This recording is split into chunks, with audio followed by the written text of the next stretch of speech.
আমি আমার জন্য আসিনি এই বোকা। আমি আসছি কেন?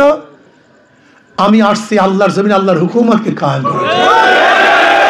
আমি আসছি কেন? এই যে শত মানুষ আছে, মুসলমান, হিন্দু, বৌদ্ধ, খ্রিস্টান, সবার অধিকারকে প্রতিষ্ঠিত করার জন্য। আমি এখানে আসছি কেন?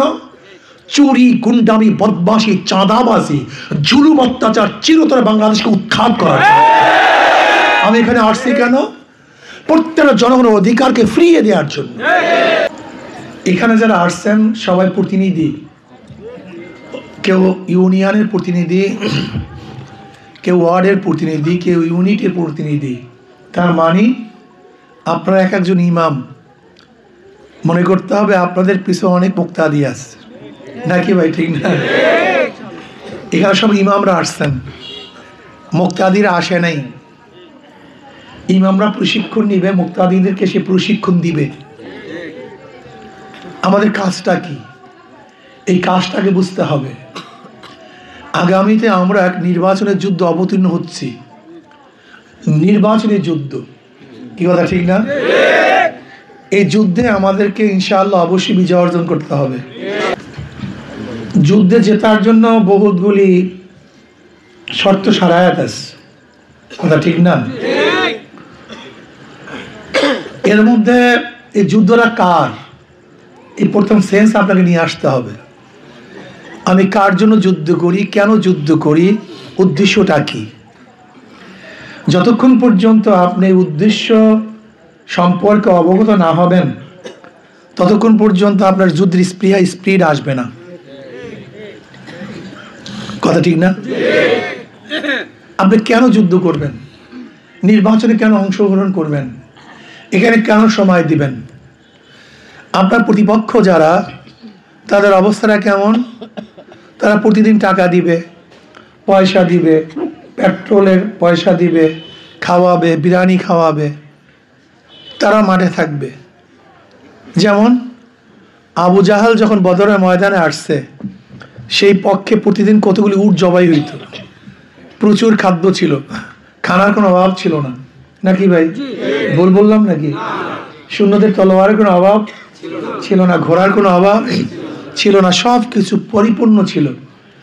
অথচ প্রতিপক্ষ ছিল জনাব মুহাম্মদ রাসূলুল্লাহ সাল্লাল্লাহু আলাইহি, আর তলোয়ার ছিল না, খাদ্য ছিল না, জুতাও ছিল না, কি কথা ঠিক না?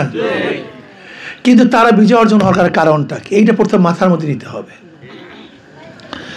এক দলের বিশাল বাহিনী, বিশাল কাফেলা, তাদের সব কিছু ছিল। অন্যদিকে মুসলমানদের বাহিনীর মধ্যে সংখ্যাও কম, তলোয়ার নাই, ঘোড়া টোড়া খুবই কম, খাদ্যও ছিল না।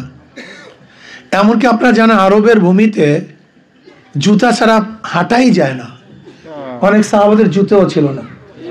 এমনকি সাহাবাদের দিকে তাকিয়ে নবী আলাইহিস সালাম বলে, আল্লাহুম্মা আনশিদুকা আহদাকা ওয়া ওয়াদাকা আল্লাহুম্মা ইন শি'তা লাম তু'বাদ। মাওলাহে, যে কাফেলার সাথে লড়াই করতে নেমেছি, এদের সাথে যুদ্ধ করা জিতার কোনো সম্ভাবনা আমি দেখি না, কিন্তু একমাত্র তোমার রহমত, যদি তুমি চাও বিজয় দিতে পারো, আর তুমি না চাইলে আমরা বিজয় অর্জন করতে। তার মানে মুমিন সবসময় কার উপর ভরসা করে? নাম্বার এক, এই আমাদের ভরসা করতে আল্লাহর উপরে। সাহাবারা কি বললেন? সাহাবারা কি বললেন? নবী আলাইহিস সালাতু ওয়াস সালাম যখন এত বেচৈন অবস্থায়, অস্থির অবস্থায়, মিকদাদ ইবনে আসওয়াদ রাদিয়াল্লাহু বললেন, ইয়া নবী আল্লাহ, ইয়া রাসূলুল্লাহ, আমরা মুসা আলাইহিস সালাতু ওয়াস সালাম উম্মত নই। যেমন মুসা আলাইহিস সালাতু ওয়াস সালামের উম্মত বলেছিলেন, তুমি বল তোমার রব গিয়ে যুদ্ধ করো, আমরা এখানে বসে আছি, আমরা যুদ্ধ করতে যেতে পারবো না। কিন্তু আমরা তোমার উম্মত, তোমাকে ভালোবাসি। ওয়ালাকিন নুকাতিল ইয়ামিনিকা ওয়া শিমালিকা ওয়া বাইনা ইয়াদাইকা ওয়া খালফাকা। মুসা আলাইহিস সালাতু উম্মত তার নবীর সঙ্গ দেয় নাই, তার কথা মানে নাই, কিন্তু আমরা আপনার উম্মত, আমরা আপনার ডাইন দিক থেকে যুদ্ধ করব, বাম দিক থেকে, সামনের দিক থেকে, পিছনের দিক থেকে, ছাড়বো না, ময়দান লড়তে থাকবে। এই যে দেখেন, সাহাবাদের মধ্যে ইস্তেকামত ছিল, দৃঢ়তা ছিল, তারা বিজয় হবেই হবে, এই দৃঢ় প্রত্যয় নিয়ে তারা রাস্তায় ঝাঁপিয়ে পড়েছিল। জিতছে না হারছে? তাহলে আমাদেরকে কি করতে হবে? আমাদেরকে এই খুলুসিয়াতের সাথে দৃঢ় প্রত্যয় নিয়ে বিজয়ের আশায় আমাদেরকে রাস্তায় ঝাঁপিয়ে পড়তে হবে ইনশাআল্লাহ। এই কাজটাকে নিজের কাজ মনে করতে হবে। কেমন? তারেক বিন জিয়াদ রহমত স্পেন দখল করেছিলেন, স্পেন বিজয় করছিলেন। তারেক বিন জিয়াদ রহমতুল্লাহ আলাই, এই আপনাদের নদী আছে না, এরকম নদীর উপরে স্পেন, নদীর উপরে নৌকা দিয়ে পাড়ি দিয়ে উপরে গেছে, গিয়া সমস্ত নৌকাগুলিকে জ্বালিয়ে দিস। তারেক বিন জিয়াদ রহমতুল্লাহ আলাই সৈন্যদেরকে বললেন, এখন তোমাদের পথ দুইটা, হয়তো কাপুরুষের মতো নদীতে ঝাঁপ দাও অথবা বীরের মতো লড়াই করে জিতো, এর ছাড়া কোনো পথ নেই। হয়তো মরো অথবা বীরের মতো লড়াই করে তারপর মৃত্যুবরণ করো, শহীদ হও বা বিজয় হও, পথ দুইটা, যা করো করো, পিছনে যাওয়ার কোনো সুযোগ নেই। মাত্র কয়েক হাজার শূন্য, 5,000 শূন্য স্পেনকে বিজয় করে ফেলছে। এর নাম কর্মী, এর নাম যোদ্ধা। যোদ্ধা হতে হবে আপনাদেরকে। এই কাজটা কার, এটা প্রথম মাথার মধ্যে ঢুকাতে হবে। যদি মনে হয় কাজটা আমার না, অমুকের কাজ, কাজ হবে না। দেখেন নিজের ঘর যখন তৈয়ার করেন তখন দেখেন তো কাজের স্প্রিয়া কেমন আসে। যখন নিজের খেতে কাজ করেন দেখেন তো কর্ম স্প্রিয়া কেমন আসে। যখন নিজের সন্তান অসুস্থ হয় দেখেন তো মনে ব্যথাটা কেমন লাগে। যখন সংসারের কিছু প্রয়োজন হয় তখন কেমন লাগে। এটিকে নিজের মনে করতে হবে। যদি নিজের মনে করেন তাহলে কোথার থেকে কি হবে আপনি নিজেও জানবেন না। আর এইটা যদি পরের মনে করেন তাহলে কিছুই করতে পারবেন না। ভাই মোবাইল বন্ধ করতে বলছিলাম, কারণ মোবাইলের সাউন্ড না হয়। এই জন্য এই কাজটাকে প্রথম নিজের কাজ মনে করতে হবে। আমি বিশ্বাস করি এইমাত্র যে কথাগুলি বললাম, হিম্মত, খুলুসিয়াত, হিম্মতে খুলুস, তরবিয়াতে খুলুস, নিয়তে খুলুস, নিয়তে খুলুস, হিম্মতে খুলুস, তরবিয়াতে খুলুস, এই তিনটা গুণ যদি আমাদের মধ্যে থাকে, ওরা 1000 কর্মী, আপনারা একজন সমান হবে, কোনো সন্দেহ নেই। ওরা 2 ঘন্টা কাজ করবে, আপনি দেখবেন 8 ঘন্টা কাজ করতেছেন, আপনি ক্লান্ত হবেন না, আপনি ক্লান্ত হবেন না, বিশ্বাস হয় না। 2003 আমির মুজাহিদ হযরত পিশাউস দামাত বরকাতুহু যখন চেয়ারম্যান নির্বাচন করছেন, আমি তখন ওই নির্বাচনের প্রধান পরিচালক ছিলাম। ওটা আমাদের জীবন মরণের লড়াই ছিল, এক নির্বাচন। আপনারা আমার কথা বিশ্বাস করবেন না, আমি 24 ঘন্টার মাত্র কোনো সময় 2 ঘন্টা 4 ঘন্টা ঘুমাতাম, 24 ঘন্টায়। কিন্তু আমি ক্লান্ত হতাম না, শ্রান্ত হতাম না। যেমন যারা মাজুব হয়ে যায় তারা কিন্তু ঘুমায় না, কিন্তু স্বাস্থ্য ঠিকই থাকে। ঠিক আমি মাজুব হয়ে গেছিলাম। শুধু আমার মোটর সাইকেলে আমি প্রায় 3-4 ব্যারেল তেল পুড়ছি, খালি আমার মোটর সাইকেলে। শীতের রাত্র ছিল, কনকনে শীত। সোজা আমি মনে করছিলাম আমি যে কি হয়ে গেছিলাম উম্মত, আমি নিজে কিছু বুঝতে পারতাম না, কারণ ওটা বিশাল ছিল অবস্থা। আপনারা জানেন 2003 সেই নির্বাচন, তখন জুয়ানও ছিলাম, সেইভাবে তাগড়া ছিলাম, কিন্তু আমার কোনো শ্রান্তি কিচ্ছু আসতো না। ইনশাআল্লাহ যেখানে সবাই মনে করছে হারবো, কিন্তু সেখানে আমরা ব্যাপক ভোটে জিতছি। এরকম কিছু ত্যাগী কর্মী চাই, স্বার্থহীন কিছু কর্মী চাই, ত্যাগী কিছু কর্মী চাই, কিছু ত্যাগী। ওয়াজাহিদু ফিল্লাহি হাক্কা জিহাদি, যারা ত্যাগী হবেন।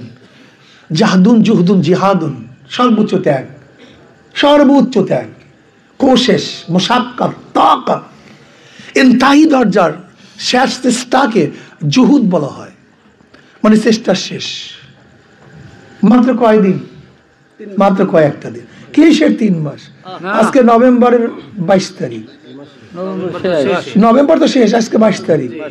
ডিসেম্বরের প্রথম দিকে তফসিল ঘোষণা, ফেব্রুয়ারি প্রথম, মানে 3, 5 বা 7 তারিখের মধ্যে নির্বাচন। সময় তো নেই। এই সময়টা নাই, কিন্তু সময়কে যদি আপনি বন্টন করতে পারেন, সময়টাকে বন্টন করতে পারেন, সময় বরকত হবে। সময়কে আপনার মাথা যে বিশ্বাস করেন আমি কোনো সময়, আমি সব সময়টা কাজের মধ্যে থাকি। যখন গাড়িতে থাকি হয়তো মোবাইল করি, বা একটা কিতাব পড়ি, বা একটা আয়াত মুখস্থ করি, বা হাদিস দেখি, বা ব্যবসার কাজ দেখি, বা এইটা দেখি। মানে আমি সব সময় কখনোই কাজ ছাড়া বা সিকির আজকার একটা না একটা আমি দেখবেন আমি একটা কাজের মধ্যে ব্যস্ত থাকি। মানুষের সময় কই? হায়াত কতদিন? কতদিন হায়াত? প্রতি সেকেন্ডের দাম অনেক বেশি। যে সময়কে কাজে লাগাতে পারে সে দুনিয়া তো কামিয়াব হয়, আখেরা তো কামিয়াব হয়। সময়ের গুরুত্ব আমাদের মধ্যে নেই। আল্লাহ পাক সময়কে কত গুরুত্ব দিয়েছেন। এই যে আমাদের হিন্দু বাবারা যারা পূজা করে সময় মতো পূজা করতে হয়, সময় ছাড়া পূজা হয় না। আমরা নামাজ পড়ি, কিভাবে নামাজ পড়ি? সময় ছাড়া নামাজ হয় না। আমরা রোজা রাখি কেমন? সময়, এই সময় থেকে আমরা হজ করি কেমন? সময় ছাড়া হজ হয় না। আপনি এখন আরামের মধ্যে ঘুমায় থাকেন, কি ফায়দা? আপনি মুজদালিফাতে পড়ে থাকেন, কি লাভটা কি? এখন জামানা থেকে হাজারো পাথর, মানে লাভটা কি? সময় মতো হয়নি। সময়ের অনেক গুরুত্ব। আমার হিন্দু ভাইদেরকে বুঝান যে আপনার ইসলাম ফোবিয়া কেন? ইসলাম ফোবিয়া কেন? ইসলাম তো শান্তি, ইসলাম তো সবার জন্য। আল্লাহ ভক্ত আমাকে বের করেছে উখরিজাত লিন্নাস, সমস্ত মানুষের জন্য, মানুষের কল্যাণের জন্য। আমি আজকে বাকেরগঞ্জের ওই পারে আলোচনা করলাম, অনেক হিন্দু ভাইরা ছিল। আমি বললাম আপনাদের ধারণা কি আমি কি কোনো হিন্দু মেয়েদের সাথে ইফটিজিং করতে পারবো? কথা বলেন। ওই হিন্দুরা সাক্ষী দিচ্ছেন না হুজুর, না এটা সম্ভব না। আমি বললাম আমি কোনো হিন্দু মেয়েদেরকে সিলোথানি করতে পারবো? বল না হুজুর। আমি বললাম আপনারা মনে মনে প্রশ্ন করেন, আপনার অন্তরে প্রশ্ন করেন আমি কি আপনার জমি দখল করতে পারবো? না। আমি বললাম আপনি আপনার কাছে প্রশ্ন করেন আমি জুলুম করতে পারবো? না। তার মানে আপনি বলেন আমি জুলুম করবো না, অত্যাচার করবো না, ইফটিজিং করবো না, সিলোথানি করবো না, অন্যায় করবো না, অবিচার করবো না, তাহলে আপনার চাওয়াটা কি?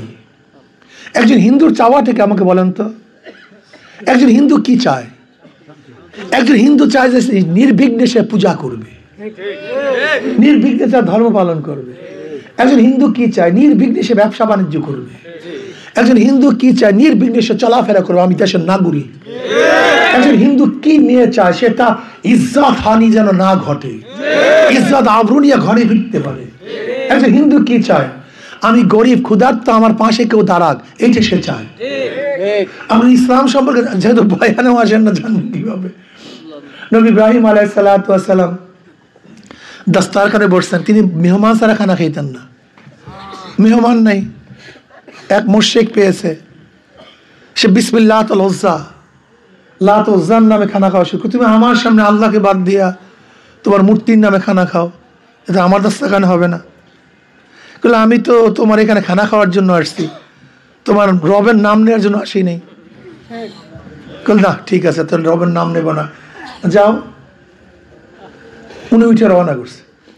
এর মধ্যে আল্লাহ পাক ওহী নাজিল করছে, ও ইব্রাহিম আজকে 80 বছর পর্যন্ত ওর ভূতের নামে, ওর মূর্তির নামে খানা খাইছে, আমি কোনোদিন দস্তারখান থেকে উঠাই নেই। আর একদিন তোর সামনে বলার কারণে উঠাই দিছ। তুই জানো আমি রেজেক কাম করছি, রেজেক সবার জন্য। হিন্দুর জমিনেও যে বৃষ্টি, মুসলমানের জমিনে সব সমান, পানি সব সমান, খাদ্য সব সমান, দেহ গোশত সবই সমান। ইসলাম তো প্রত্যেকটা মানুষকে নয়, প্রত্যেকটা মাখলুকাতকে সহযোগিতা দেওয়ার জন্য আসছে। আপনি দেখবেন ভারতের বহুত বড় বড় পণ্ডিত, তাদের বক্তৃতাগুলো আমি শুনি রীতিমতো। ভারতের বহুত হিন্দু বড় বড় পণ্ডিতের বক্তৃতা আমি রীতিমতো শুনি। ওমা আরসালনাকা ইল্লা রাহমাতাল লিল আলামিনের উপর তারা যে বক্তব্য দেয়, যা চিন্তাও করা যায় না। তারা জানে, পড়াশোনা করে। কাজে আমি মনে করি আমার হিন্দু ভাইদেরকে একটা কথা অনুরোধ করতে চাই, আপনার প্রতিনিধি হিসাবে সবাইকে জানিয়ে দিয়েন আপনার জীবনভর নৌকা দেখছেন, ধানের শীষ দেখছেন, নাঙ্গল দেখছেন, শুধু পরীক্ষার জন্য, শুধু পরীক্ষার জন্য, শুধু পরীক্ষার জন্য 5টা বছর, 5টা বছর দরকার নেই। আমাদের দেশ তো প্রচলিত গণতন্ত্র দেশ, যদি বিয়াকুফি বা বনপুত্র না হয় আন্দোলন করার সুযোগ আছে কি নেই? কি নেওয়ার সুযোগ আছে কি নেই? সুযোগ তো আছে। মাত্র 5টা বছর দেখেন, ইনশাআল্লাহ আশা করি কোন হিন্দুরা দ্বিতীয় অন্য কোনো জায়গায় হাত পাকা ছাড়া ভোট দিবে না। আমি চ্যালেঞ্জ দিলাম, দিবে না। বিশ্বাস করেন, দিবে না।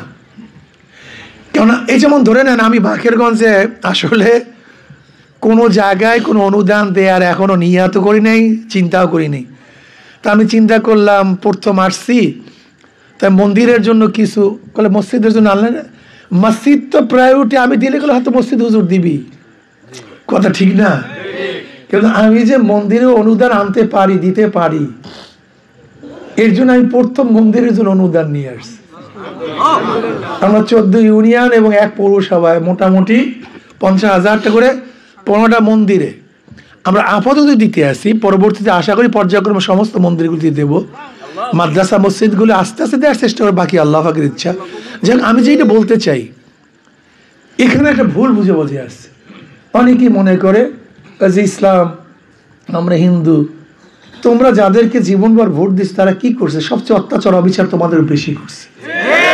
আমরা জানি, এটা আমাদের জানা আছে। তো পরীক্ষামূলক একটা বার চেষ্টা করে দেখেন, একটা বার পরীক্ষা বলে চেষ্টা করেন। আমি তো বিশ্বাস করি যে হিন্দুরা, আমি যেই কথাগুলি বলতে চাই, শান্তি চায়, মুক্তি চায়, তাদের অধিকার চায়। সোজা কথা, একজন নাগরিকের যেই পরিমাণ অধিকার, সেই অধিকার যদি তারা চায়, হাত পাখার বিকল্প নেই। আপনাদের ধারণা কি আমার দাদু, আমি কি কথা বলে মিথ্যা কথা বলতেছি? বলেন আপনার মনে কি বলে? আমি কি মিথ্যা কথা বলতেছি? 100% সত্য। কেন একজন মিথ্যাবাদী যত জনপ্রতিনিধি হতে পারে না। একজন মিথ্যাবাদী, আমাদের দেশের মিথ্যকটা সবচেয়ে বড় জনপ্রতিনিধি। মিথ্যক তো জনপ্রতিনিধি হতে পারে না। কারণ আমি কি করব এখনো করি নাই, করবো। তারপরে আমার যদি আপনার আস্থাই না থাকে, তা আপনি আমার কথা বিশ্বাস করবেন কিভাবে? যদি আমাদের দেশের মানুষের সামান্য জ্ঞান থাকতো, সামান্য মানবতা এবং মানবিক মেজাজ থাকতো, তাহলে কোনো ব্যক্তি ওই সমস্ত ধানের শীষ, নৌকা, নাঙ্গলে ভোট দিতে পারতই না। কিন্তু আমাদের দেশের মানুষ তো মানবিক জ্ঞান নাই তাদের। এত মিথ্যা কথা বলে, এত ধোঁকাবাজি করে, এত ছয়চাতুরি করে। এই যে আমি বলছি মন্দির নিরাপত্তা, হিন্দুদের জানমালের নিরাপত্তা, আমি বলছি, ঠিক না? আমি যদি এটি করতেই না পারি, তাহলে আপনি দ্বিতীয়বার আমাকে চাইবেন কেন? একবার মানুষ ভুল করে, দ্বিতীয়বার ভুল করা উচিত না। কিন্তু একমাত্র গাধারা বারবার ভুল করে, একমাত্র গাধারা।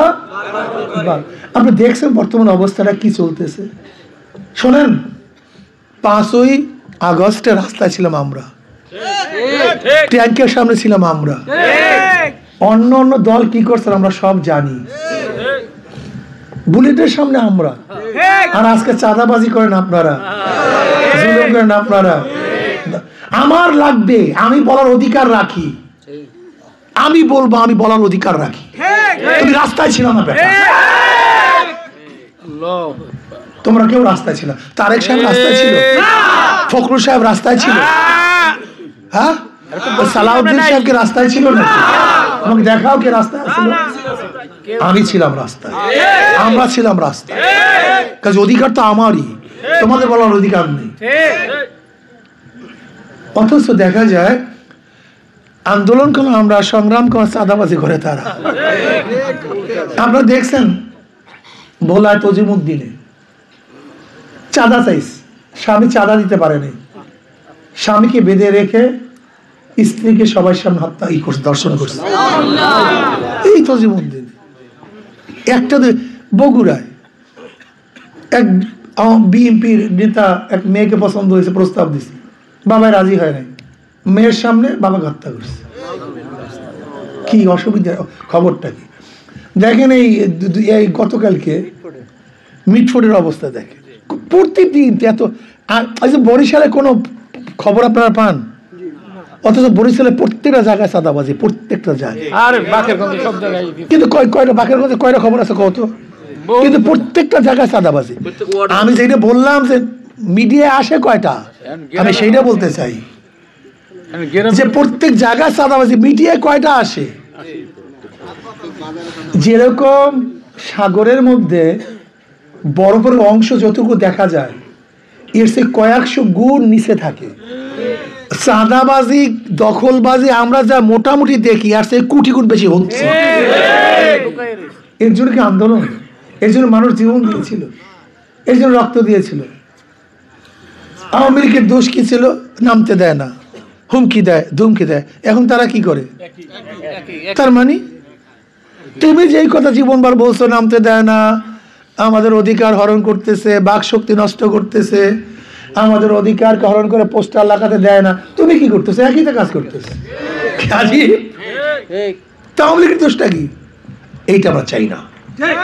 আমরা এমন সমাজ গড়তে চাই যেখানে সবার অধিকার সমান থাকবে, সমস্ত দলের অধিকার সমান থাকবে।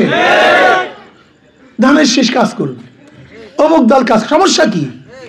জনগণ যাকে নির্বাচিত করবে সে নির্বাচিত হবে, সমস্যা কি? আমাকে মারামারি কইরা, কাটাকাটি কইরা, এইটা কইরা সেইটা করে দরকারটা কি তোমার? ভাইজলামি করা। যাই হোক, আমি কর্মী ভাইদেরকে বলবো এই কাজটাকে নিজের কাজ মনে করতে হবে।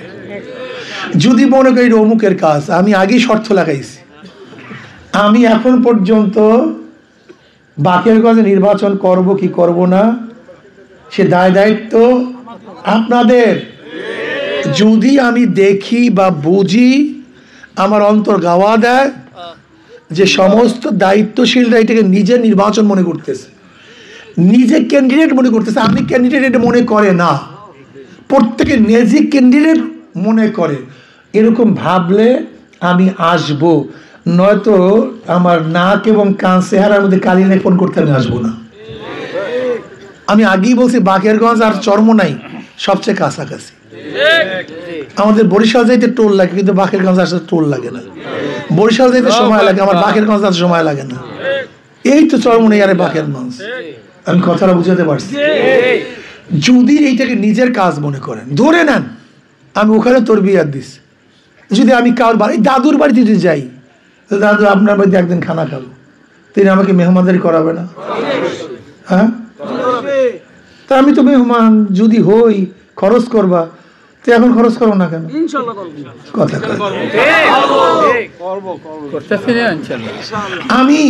আমি কি বলি, আমি যদি কোনো মুজাহিদ বা আমার কর্মী বা সমর্থকদের বললাম ভাই একটা খাসি আমাকে দাও, আমি তোমার খাসিটা চাই, দিচ্ছেন না? যদি কেউ পাঁচটা, অনেক ভাই এরকম আছে, যদি আমি কই ভাই তোমার গরুটা মারি দিয়ে দাও, এরকম অনেক আছে যে নিজের গরুটা দিয়ে, এরকম নাই? অনেক মুজাহিদ, অনেক কর্মীরা আছে এরকম, ভাই তোমার এই একটা গাছ আমি চাই, গাছ, ওই গাছটা আমাকে দাও, এরকম দেওয়ার মতো একজনও নাই। আমি কি বুঝাতে চাই, যদি কারোর বাড়িতে মেহমান হই যে ভাই একবেলা খাবো আমার কিছু লোকজন নিয়ে, আমার মনে হয় যে এটা ভিক্ষুক, সেও বলে হুজুর ঠিক আছে আসেন। কি কথা ঠিক না? কি খরচ হবে কি হবে না? তো এখন খরচ করেন না কেন? এই কাজটাকে নিজের কাজ মনে করেন। এখানে আমার কোনো ফায়দা নেই, আমার কোনো লাভ নেই, বিশ্বাস করেন। আমি বাকেরগঞ্জও বললাম, ধরে নেন আমি যদি আল্লাহ না করুক, আল্লাহ করুক বা না করুক, আল্লাহ ভালো জানে, আমি জানি না, যদি এখানে নির্বাচিত হন, আপনারা হাত পাকে নির্বাচিত হন, আপনারা যাকে মনোনয়ন, ধরেন আমাকে যদি আপনারা নির্বাচিত করেন, ধরে নেন সেখানে যদি আমি এমপির বেতন পাই, সেই বেতনকে আমি নিব মনে করছি? আমার দরকার আছে সরকারি বেতন। বলতো যে শেখছেন কোথায়, একটা প্রশ্ন আছে কি নাই? এটা শেখছেন কোথায়? এটা আপনার নিজের থেকে শেখছেন কোথায়? আবু বকর রাদিয়াল্লাহু তাআলা খলিফা হওয়ার পরে তিনি গাঠি নিয়ে, কাপড়ের গাঠি নিয়ে বাজারে রওনা করছেন। ওমর ইবনে খাত্তাব রাদিয়াল্লাহু সাথে সাক্ষাৎ, কই যান আবু বকর? কলে বাজারে যাই ব্যবসা করার জন্য। কলে কাঁধে কি? কলে কাপড়ের গাঠি। কলে গোটা উম্মতের বোঝা আপনার কাঁধে, আর আপনার কাপড়ের গাঠি নিয়ে রওনা করছেন। বলে আবু বকর খাবো কি, ওমর খাবো কি, সংসার চলবে কিভাবে? বলে আসেন বাইতুল মাল থেকে আপনার জন্য কিছু ভাতা নির্ধারণ। জানেন ভাতার পরিমাণ কি ছিল? একজন মধ্যবিত্তি পরিবার চলার জন্য, একজন মধ্যবিত্তি পরিবার চলার জন্য যেই পরিমাণের ভাতা, এই পরিমাণের ভাতা নির্ধারণ করা হয়েছে বাদশার জন্য, খলিফার জন্য, আমিরের জন্য, প্রেসিডেন্টের জন্য। একদিন আবু বকর রাদিয়াল্লাহু আনহু স্ত্রী বলছে একটু মিষ্টি খেতে মনে চায়। কি খেতে মনে চায়? মিষ্টি। টাকা তো নাই আমার কাছে, আমার কাছে টাকা নাই। এবার তার স্ত্রী করছেন কই যে বাইতুল মাল থেকে যে ভাতা পাইতেন তার থেকে অল্প অল্প অল্প অল্প অল্প অল্প করে জোগাইতেছে। কয়েকদিন পর তার হাতে দিস, বলে এই টাকা নেন, এই দিয়ে মিষ্টি ক্রয় করেন। টাকা পাইছো কই? বলে ওই যে আপনি আমার কাছে সংসারের জন্য যে টাকা দেন তার থেকে একটু একটু একটু জোগাইতে জোগাইতে এটা করছে। করে তা তো এটা তো অতিরিক্ত আনি, তার মানে এত তো আমার লাগে না। মিষ্টি তো আনলেনি না, ওই টাকা ফেরত দিলেন বাইতুল মালে, এবং ওই পরিমাণের ভাতা কম নেওয়া শুরু করছে। এরপর মৃত্যুর আগে চিন্তা করলেন আমি যেই পরিমাণে টাকা আনলাম জনগণের না জানি কি হয়। মৃত্যুর আগে, ইন্তেকালের আগে সে 50,000 দিরহাম সব বাইতুল মালে দান করে দিয়েছে। আমরা সেখান থেকে শিখছি, এখান থেকে আমাদের শিক্ষা।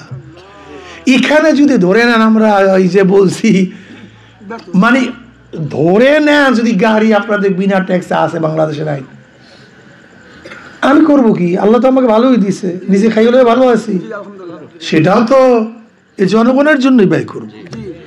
এখানে দেখেন আমার কোনো লাভ নেই, কিন্তু এটা আপনার প্রথম মাথার মধ্যে নিতে হবে। আচ্ছা বলেন তো, আমাদেরকে আল্লাহ পাক যে সম্মান ইজ্জত দান করছে, কতটা এমপি সম্মান ইজ্জত আল্লাহ কাছে এর ধারে কাছে কেউ আছে? বলে ধারে কাছে কিসের মন্ত্রী ঠন্ত্রী?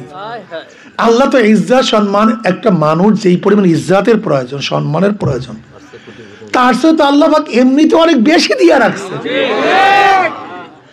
আবার যেই পরিমাণ চলার জন্য যেই পরিমাণ অর্থের প্রয়োজন আল্লাহ পাক সেই পরিমাণ দিয়ে রাখছেন, তার চেয়েও বেশি দিয়ে রাখছেন। এখান থেকে আমার সম্মানেরও দরকার নাই, অর্থেরও। তাই বলতে পারো হুজুর আপনি আসছেন কেন? আমি তো আমার জন্য আসি নাই, এইটাই তো মাসালা, প্রশ্নই তো এখানে। আমি আমার জন্য আসি নাই বোকা। আমি আসছি কেন? আমি আসছি আল্লাহর জমিন আল্লাহর হুকুমতকে কায়েম করার জন্য। আমি আসছি কেন? এই যে শত মানুষ আছে, মুসলমান, হিন্দু, বৌদ্ধ, খ্রিস্টান, সবার অধিকারকে প্রতিষ্ঠিত করার জন্য। আমি এখানে আসছি কেন? চুরি, গুন্ডামি, বদমাশি, চাঁদাবাজি, জুলুম, অত্যাচার চিরতরে বাংলাদেশকে উৎখাত করার জন্য। আমি এখানে আসছি কেন? প্রত্যেকটা জনগণের অধিকারকে ফিরিয়ে দেওয়ার জন্য। আপনারা দেখেছেন বিগত দিনের তথ্যমন্ত্রী তিনি কি বলেছেন? বরাদ্দ হয় 100 টাকা, গ্রামে পৌঁছে 10 টাকা। পরিকল্পনা মন্ত্রী বরাদ্দ হয় 100 টাকা আর গ্রামে পৌঁছে 10 টাকা। ওই যে মাঝখানে 90 টাকা চুরি হয় ঘাটে ঘাটে, ওই 90 টাকার ঘাট বন্ধ করে 100 টাকা গরিবের কাছে পৌঁছে দেওয়ার জন্য আমি আসছি।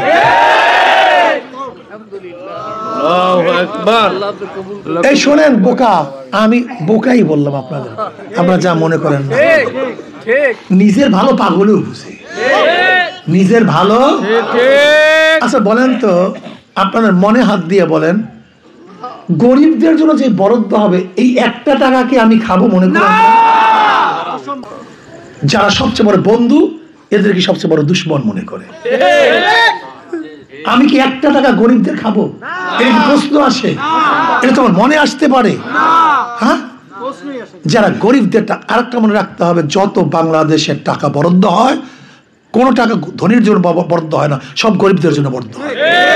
সবসময় মনে রাখবা, বাংলাদেশের যত বরাদ্দ কাদের জন্য?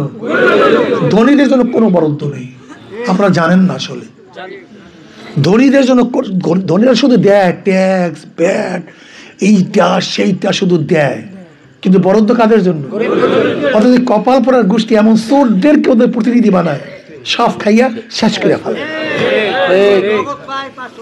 ওই পাশ। হ্যাঁ, এই কথার সুন্দর কথা বলছে। আচ্ছা বলেন তো, আমাদের দেশে বর্তমানে দেশি মুরগির 1 কেজি মোরগের কয় টাকা ওজন না ভাই? 600 না? তার 3 কেজির দাম হবে কত? 1800 টাকা একটা মোরগের দাম 3 কেজি। একটা ভালো খাসির দাম 50, 60, 70 হাজার টাকা। ওই যে 13 লক্ষ টাকা তো বিক্রি হয়েছে খাসি কেস যেটা হয়েছিল, ধরে নেন 30,000, 40,000 একটা খাসির দাম। কোরবানির সময় একটা ভালো সার বিক্রি হয় 5 লাখ, 7 লাখ, 3-4 লাখ টাকা না? এই আমাদের বাবুদের কালী পূজায়, যারা বড় লোক, কালী পূজায় পাঠা বলি দেয় 50, 60, 70, 80 হাজার টাকা পাঠা বলি দেয়। এই সিটাং দেয় সবচেয়ে বড় বড় পাঠা, ওখানে ধনী বেশি। অথচ আশরাফুল মাখলুকাত বনি আদম একটা খাসি বিক্রি হয় 40-50, একটা সার বিক্রি হয় 3-4 লাখ, একটা পাঁঠা বিক্রি হয় 50-60 হাজার, আর এই বনি আদম বিক্রি হয় মাত্র 500 টাকায়। কি আজীব পাঠা, কি আজীব পাঠা নেই। যদি বিক্রি হইতেই চাও সার হও, কমপক্ষে 5-7 লাখ টাকা বিক্রি হয়, সমস্যা নেই। যদি বিক্রি হইতেই চাও, গলার মধ্যে রশি লাগাই দাও আর বলবো ভাই আমি সার, আমাকে বিক্রি করুন 5 লাখ টাকা কমপক্ষে, তবে মান ইজ্জত থাকবে নাকি ভাই? যাই হোক, আমার কর্মী বাবারা, এখানে যারা আসছেন আজকের থেকে দৃঢ় প্রত্যয় গ্রহণ করেন, প্রতিজ্ঞাবদ্ধ হন, ইনশাআল্লাহ যে কোনো মূল্যে আমাদেরকে বিজয় ছিনিয়ে আনতে হবে। ইনশাআল্লাহ সব বাদ দেন। আপনি যে ওয়ার্ডে আছেন, আপনি যে সেন্টারে আছেন, পুরা পাখিরগঞ্জ এরিয়ার মধ্যে কোনো ভোট নেই হাত পাখার, কিন্তু আপনার টার্গেট থাকবে আমার সেন্টারকে আমি ফার্স্ট করবই করবো। আপনি স্ত্রীদেরকে, মেয়েদেরকে নামিয়ে দেন, স্ত্রীদেরকে কাজ কম করান, এত কাজ করান কেন? স্ত্রীদের 3 ঘন্টা সময় তাকে দিয়ে দেন, যাও আশেপাশে সবাই ঘোরো, আশেপাশে আপনার মেয়ে, আপনার স্ত্রী, আপনার বোনকে নামিয়ে দেন, আশেপাশে যাও, ওই ঘরগুলিতে যাও, মেয়েদের কাছে ঘরে ঘরে যাও, দাওয়াত দাও, ওখানে দাওয়াত দিয়ে তাকে নামান, তাকে দাওয়াত দিয়ে তাকে নামান, তাকে দাওয়াত দিয়া তাকে নামান, প্রত্যেকের স্ত্রীকে নামান, প্রত্যেকের বোনকে নামান, মেয়েকে নামান। পর্দা তো ফরজ, এটা আবার বলতে হবে কারণ মুসলমানদের পর্দা ফরজ, পর্দার সাথে নামায় দেন, ওদেরকে বুঝান। ইনশাআল্লাহ হাত পাখাকে বিজয় করার জন্য তোমাকে চেষ্টা করতে হবে। আল্লামা ইবনে কাসির রহমতুল্লাহ আলাইহি ফরমান, খানসা রাদিয়াল্লাহু আনহা ইসলামের যুগে তিনি একজন বহু বড় কবি ছিলেন। তার চেয়ে বড় কবি না আগে ছিল, না তার জমানায় ছিল, তার না পয়রা আসবে। একজন মহিলা, তিনি নিজ ইচ্ছা ইসলাম গ্রহণ করেছেন। অনেক বড় কবি, অনেক বড় সাহিত্যিক, যুদ্ধে হাজির হয়ে গেছেন, 4 ছেলেকে নিয়ে গেছেন। ইয়া আইয়ুহাল্লাযীনা আমানুসবিরু ওয়াসাবিরু ওয়ারাবিতু ওয়াত্তাকুল্লাহা লাআল্লাকুম তুফলিহুন। এই আয়াতেও তাকরীর করতেছেন ছেলেদের সামনে, হ্যাঁ ছেলেরা, আগামীকাল যুদ্ধ শুরু হয়ে যাবে। আগামীকাল যখন যুদ্ধের স্প্রিং বেড়ে উঠবে, অগ্নিশিখা জ্বলে উঠবে, তোমরা তখন যুদ্ধের মধ্যে ঝাঁপিয়ে পড়বা, পিছপা হবে না। আমি যেন শহীদের মা হয়ে কিয়ামতের ময়দানে উঠতে পারি। মেয়ে হয়ে, একজন মা হয়ে তার সন্তানদেরকে কি তালিম দিতে আস। যুদ্ধ শুরু হয়ে গেছে, সংক্ষিপ্ত বলতেছি, যুদ্ধ শুরু হয়ে গেছে, যুদ্ধের দাবানল বেজে উঠছে। তার কাছে খবর আসছে আপনার এক ছেলে দুনিয়া থেকে শহীদ হয়ে গেছে। তিনি বলেন আলহামদুলিল্লাহ। আবার খবর আসছে আপনার দ্বিতীয় ছেলে দুনিয়া থেকে শহীদ হয়ে গেছে, বলেন আলহামদুলিল্লাহ। আবারও খবর আসছে তৃতীয় ছেলে শহীদ হয়ে গেছে, বলেন আলহামদুলিল্লাহ। এরপর খবর আসছে আপনার চতুর্থ ছেলে শহীদ হয়ে গেছে, বলেন আলহামদুলিল্লাহ। আমি কিয়ামতের মধ্যে গর্বিত শহীদের মা। মহিলাদের ঘটনা। আল্লাহু আকবার, আল্লাহু আকবার, আল্লাহু আকবার। কাজে আসেন আমার মা বোন যে যেখানে আছে, পর্দা সহকারে আশেপাশে নামিয়ে দেব। যুদ্ধ শেষ নয়, সমাপ্ত মোদের কর্মবোধের অবকাশ কোথায়? বিশ্রামের নহে, সমাপ্ত কর্মবোধে। আজকের থেকে ইনশাআল্লাহ হিম্মত খুলুসিয়াতে সে নেমে যাবো, রাত নাই দিন নাই, সময়কে বন্টন করব। আগামী মাহফিল আসতেছে, আমাদের মাহফিলের প্রস্তুতি নিতে হবে। প্রত্যেক ওয়ার্ড থেকে আমাদের নতুন নতুন ভাইদেরকে শুধু আমরা নির্বাচনী উদ্দেশ্য না, তাদেরকে তালিম আদর্শ শিক্ষা দেওয়া আমাদের সবচেয়ে বড় উদ্দেশ্য। এখন থেকে নতুন নতুন ভাইদেরকে আমরা চরমনাই মাহফিলে কাফেলাবদ্ধ হয়ে প্রত্যেক ওয়ার্ড থেকে নতুন নতুন কাফেলা যাবে, প্রত্যেক ওয়ার্ড থেকে। কি কথা ঠিক না? ইনশাআল্লাহ চরমনাই ময়দানে প্রস্তুতি নেই, নির্বাচনের প্রস্তুতি নেই, যেইভাবে যেরকম ডিরেকশন দেওয়া হবে কাজ করতে সবাই রাজি আছেন ইনশাআল্লাহ? যদি আপনারা কাজ করেন তাহলে আমি আপনাদের সহযোগী হব। আর যদি মনে করেন না হুজুর আপনি আপনার কাজ করেন, আমাকে পাবেন না, কিন্তু আমাকে পাবেন না। আপনার যাকে ইচ্ছা তাকে নিয়ে কাজ করেন, কিন্তু আমি যখন দেখব যে এই সমস্ত কর্মী বাহিনীরা নিজেদের তাগিদে নিজেদের প্রয়োজনে আমাকে ডাকছে, তখন আপনাদের সাড়া দেব। আর যদি মনে করেন আমার তাগিদে আমার প্রয়োজনে আমি আসছি, আমি কিন্তু আসবো না, আমার কোনো প্রয়োজন নেই, আমি কিন্তু আগেই বলছি। কি রাজি আছেন ইনশাআল্লাহ? সর্বোচ্চ ত্যাগ করতে রাজি আছেন ইনশাআল্লাহ? কে কে রাজি আছেন? জান মাওলানা নারা তাকবীর, নারা তাকবীর। মানুষের মার্কা আছে, মার্কা আছে, সবাই পালো একই সাথে এবার যাবে সংসদে, শুনে দাও এবার যাবে। কৃষক কয় হিন্দু বলে। আর একটা কথা হলো, মানুষকে শুধু একটা কথা বুঝান, ওনাদেরকে বারবার দেখেছেন, শুধু একটাবার ইসলামকে দেখেন, শুধু একটাবার, শুধু এতটুকু বুঝান, ওদেরকে বারবার দেখছেন, শুধু একটাবার ইসলামকে দেখেন। রাজি আছেন ইনশাআল্লাহ? আল্লাহ আমাকে এবং আমাদের সবাইকে কবুল করে নেন। আল্লাহুম্মা আমিন।